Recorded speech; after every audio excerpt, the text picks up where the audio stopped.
Because while the American people do want this fixed, when you talk about mass deportations and they realize who is going to be caught in this dragnet of cruelty, which are the dreamers, business owners, first responders, teachers, the people in our community, community leaders, the people who are injecting trillions of dollars into our economy, long-standing families who have roots in our communities, the American people absolutely reject that. As CNN remains fixated on January 6th, get ready to watch Scott Jennings completely dismantle Cordova's wild takes and outrageous claims.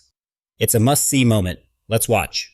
And that is something that we need to figure out. So again, if Donald Trump and Republicans were really focused on a solution, this is not it, which is why I believe at the end of the day, the cruelty and the pain and the division is what Trump is after, because that is what his base wants. And instead of being a real leader and focused on solutions with Democrats, that's not true, Maria. He's focused on giving MAGA supporters what they want. Maria, that's not true. I voted for Donald Trump, and I don't want cruelty and division. I want law and order, and I want an immigration system that works for the United States. With Democrats, Donald Trump is not interested in deporting people who are here legal, people who have followed all the rules. They're interested in primarily, right out of the gate, two populations: violent criminals and people who have existing adjudicated deportation orders. That's millions of people, and I refuse to accept the farcical argument that the U.S. economy is underpinned by rapists, murderers, and people who are awaiting deportation. It's just not true. But you mentioned pain, both of you did, and there is a lot of pain being felt by the 140 police officers who were attacked during the January 6th attack on the Capitol. When it comes to law and order, Donald Trump's spoken about it many times. Republicans have always said that they are the party of law and order. How can that be now after seeing that all of those who took part in that attack, those who were violent as well, or have been pardoned by Donald Trump or their sentences commuted? First to you, Scott.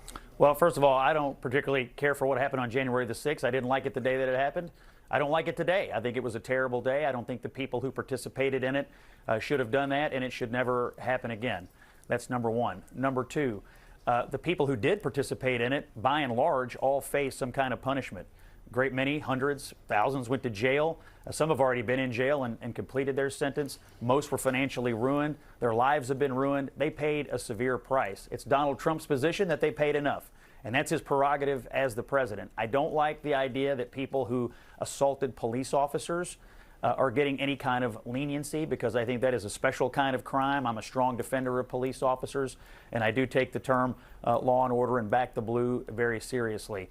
But there's no political benefit for Trump to do this. This isn't a particularly popular thing to do. However, I would point out he did campaign on it. He made it perfectly clear what he intended to do, and he followed through on it. I do think and hope that this now will put this behind us, that this is over. The American people have adjudicated this in the election as a political matter, and hopefully it never, ever happens again in this country. I would just humbly and respectfully submit to you all.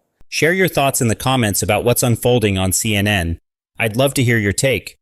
And if you're enjoying this content, don't forget to like and subscribe. It really helps the channel grow.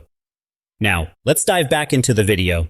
That if this is the conversation you intend to have and the script you intend to read for the next 4 years, you are going to continue to get politically punished by the American people who are desperate to look into the future and not continue to wring hands about the only person. I'm sorry. The only person who brought this up today, Scott, was Donald Trump. Okay, he was the one who put it on the agenda. He was the one who pardoned all these people. He did not have to do that. No, he didn't have to do it, well, and he promised did it. He was going to so do when it. you talk about looking forward, why isn't he looking forward? He is looking forward, and I think what he would say is, I'm trying to put this behind us.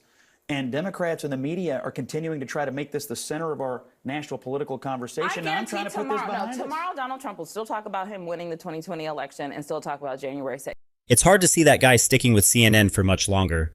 Whatever his contract terms are, I wouldn't be surprised if he goes independent soon.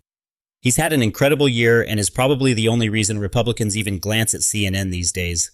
But he's far from being just a token conservative. He's sharp, insightful, and genuinely great at what he does.